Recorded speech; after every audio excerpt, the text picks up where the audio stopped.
26m, 27f Girfriend grabbed lunch with ex-boyfriend. I am a 26m, and have been dating my girlfriend 27f, for almost 6 months. Over the weekend she returned to the city where she had lived for the past 3 years to clear out her storage unit and reconnect with old friends. Before her trip, she mentioned maybe meeting her ex of 6 years for lunch or dinner. She broke up with him less than a year ago and he is always reaching out, making it known that he wants her back. After a discussion with her and telling her it wasn't up to me, she decided it was a bad idea. I reached out via text and asked how it was going, and to my surprise, she mentioned she just had lunch with her ex and that she was back at the storage unit clearing stuff out, and that she missed me. Do I have reason to be upset? It isn't sitting well and kind of feels like she went behind my back. Thought the relationship was going well. She recently signed a lease in the city we are in and has been making future plans. Feel weird asking Reddit but would like some unbiased advice since my friends and family love her. Thanks. I think you should say, "Hey, I'm really bothered by you spending time with your ex and keeping in communication with him. I should have been clearer about my feelings when we talked about it at first, but I figured you weren't going to see him, and see where it goes. Everyone is right that you need to communicate your boundaries more clearly, and also that it's weird that she's entertaining someone who still wants her. This is why honest and open communication is important in relationships. To resolve differing points of views and reach an understanding. Instead of setting the trap of, do whatever you want, when you don't mean that at all, tell her next time. If you ask her to stop being in touch with him and she declines, then it's time to decide if it's a deal breaker. Nah, it would be bothering me if my significant other went and had lunch with an ex that's been making it known they want them back.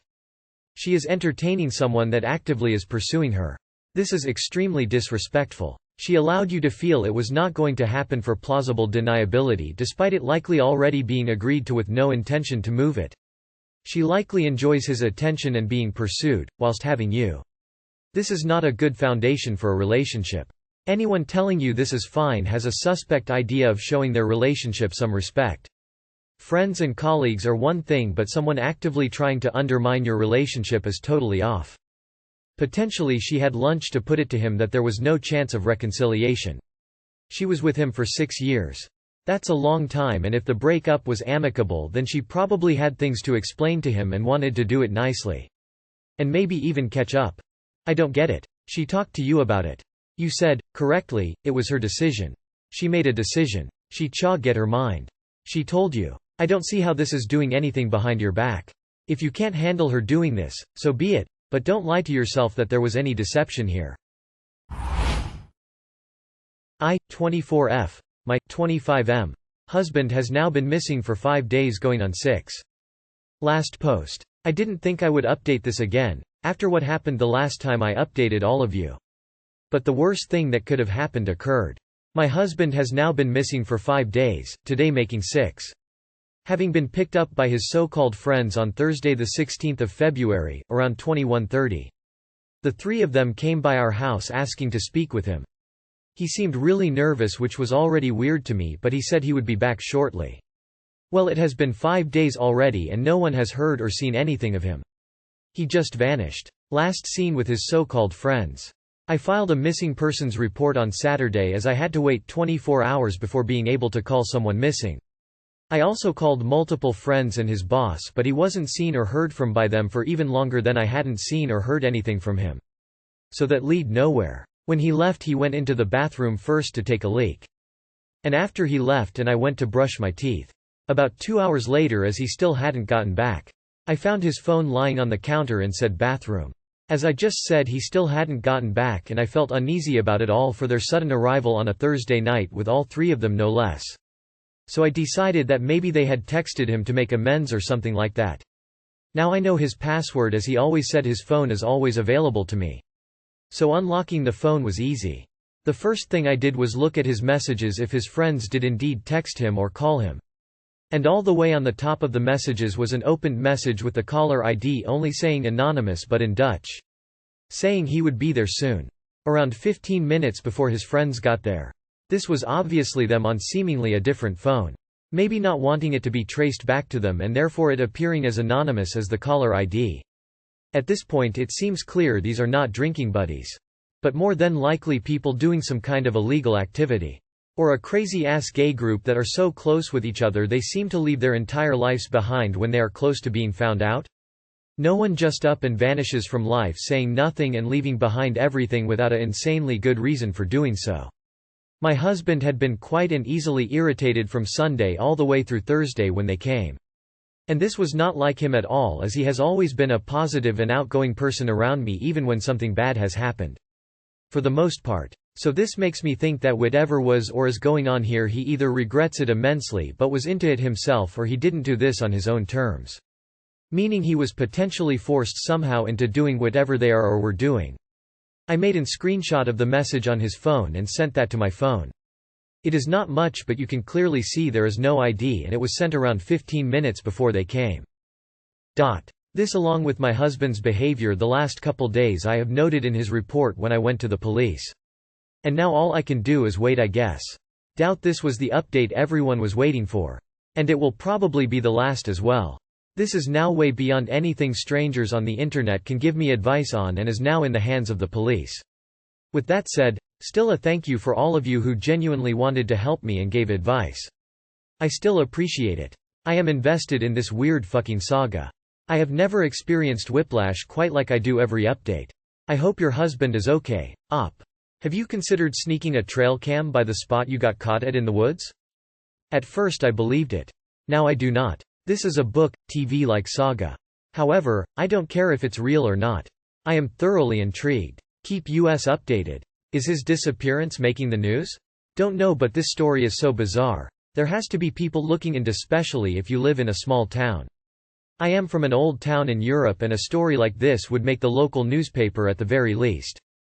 I just want to say that you absolutely do not have to wait 24 hours in order to report someone missing. Anyone who tells you so is either ignorant or lying.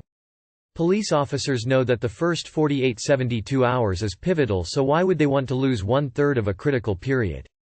If anyone ever tries to convince you this is true, be it a friend or the initial police officer you have contacted, ignore them and kick it hard up the chain.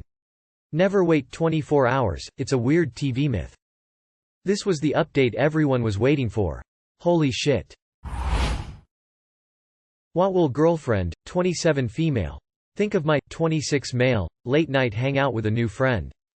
Throwaway for a reason. I, 26 male, have a girlfriend, 27 female, since the end of June. We've been together for 8 months now and it's a blast. A few weeks ago we went together for a coffee with a good friend of mine and one of her friends who she started being friends with again after a while, which is where I and my girlfriend met the girl in question. We had mutual topics during the talk there. She needed some help IT-wise for her college, and due to my background, I offered to help. Since then we had another group coffee, and after that one, she called me to help her with her IT stuff, which I did. While helping her with that, we had a nice conversation and I enjoyed talking to her. We didn't talk for 2 weeks or something, and then she texted me the day before yesterday while she was finalizing her college stuff, which led to a late night call, 1 a.m., that lasted for over an hour. Yesterday night, around the same time, she called me to hang out, and she implied that she knows I am taken and that she is not planning to make any moves, and that she just wanted to talk and it was late to call somebody else. I went along with it. We went out. We had a blast conversations. We stayed for around 4 hours, and shortly before the end, she repeated that she didn't call me to make any moves, that she doesn't want to get in between us, and that if I or my girlfriend are uncomfortable regarding this she wouldn't call me again. I am here to ask you for your opinion of this. How would you react if your partner told you about this? I am going to see my girlfriend today and she will ask me about my day, sleep, last night, and I plan to be honest about where I was and what I did. I am curious whether I should expect a shitstorm out of this or not. Update. I think you should have told your girlfriend about it earlier. You can expect her to be upset. You should emphasize despite her words you have recently thought your actions were inappropriate. Long talks with a friend could be fine. But you should agree with your girlfriend that she is likely interested in you romantically and that you shouldn't continue acting like you have thus far. Hey op. Try coming at it this way, before you talk with GF. Circle back in your mind to the time a few weeks ago when you met this new girl. But, imagine her as a 40-years-old single male. Would you honestly still have conducted each conversation and meeting at exactly the same times, days, and same durations? Would you have had the same keenness in any of it, as you did with the new girl? If the answer is at least ambiguous, Then the new girl's gender, availability to you, and perhaps physical looks, attracted you to her. And I think you should come to honest terms with that yourself first, before talking with GF. You're playing with fire, aren't you? She may say she's not planning to make a move, but she's clearly thought about it as she keeps mentioning it, planting the idea, suggesting meeting later with no one else around. By all means be honest with your girlfriend, but if you're not cheating you're definitely on the slip road. ETA. Raising an idea by denying it's what you're doing is called negation. To a psychologist, it strongly suggests it's exactly what you're up to. Never have I ever called a guy that was in a relationship in the middle of the night to hang out. Or actually at any time. If I was bored, I might call a good friend, but not some guy that I had met 2 times and knew was taken. It wouldn't even occur to me. It's not respectful to your girlfriend that she already met. You went on a date. Full stop. That late night call, 1 a.m., that lasted for over an hour gave her an opening to ask you out. She asked you to hang out at 1 a.m. and you accepted, went out and stayed for 4 hours. Sounds to me she was looking for a booty call and she got a date instead. It was a date. A very late night date. If it was the other way around, and it was your girlfriend who did what you did, how would you feel about it? My dad, 59M, caught something I, 26F, on his Ring camera. Sorry this is long. I, 26F, had a bit of a falling out with my dad, 59M, and stepmom, 40SF, recently. I asked to have my husband, 26M, and I, 26F, come over to talk with them about this 3-page email they sent telling us how bad we were acting towards them.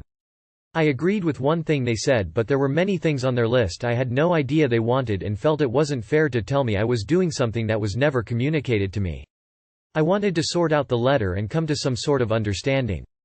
Well, apparently because I knocked on his door and didn't just walk in like normal. I was trying to be respectful given the current climate of the relationship. He told me later they were immediately defensive and that very much showed. It truly felt like I was talking to a brick wall with them too. They couldn't agree with a single thing I tried to say or explain. Everything I said was wrong. Twisting their words, instead of just misunderstanding their words and trying to explain what they meant, or just made no sense to them. They couldn't even answer the first opening question, which was, what did we do from this list you sent us?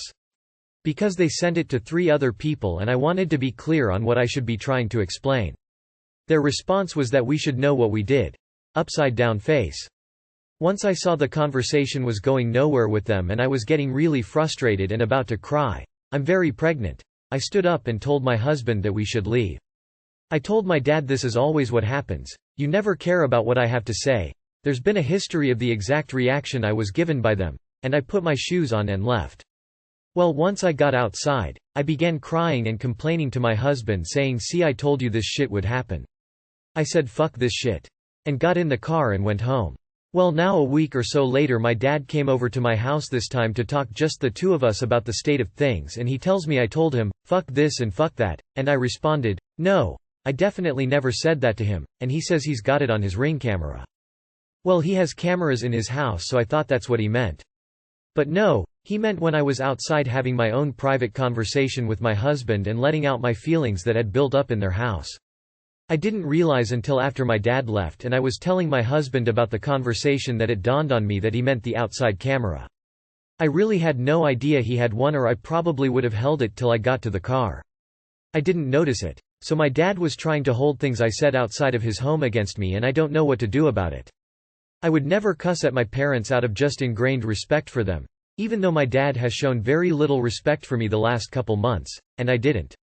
I feel for you. When people are stuck in that frame of mind, there's nothing you can say or do that will shift them into considering the other person's point of view. It's the egotism of the victim mindset. What? Who writes essays and emails them to a plethora of family members or whatever to explain how they hurt them? Don't put up with this. Go LC at the very least and shut that noise. The best feeling in the world as an adult is when you can tell your toxic, manipulative parents to fuck off forever, and then cut them out of your life. Cut your dad off. The stress he's causing is unnecessary and harmful to you. He's showing that he doesn't care about you, only about him. He's making it all about him and likes playing the victim and head games for attention. You can decide if you want to reach out after you have the baby. But think hard about how that would affect you before you do. I am curious though if they are implying that you should speak with the people on the list and if you have spoken with them. Fuck that shit.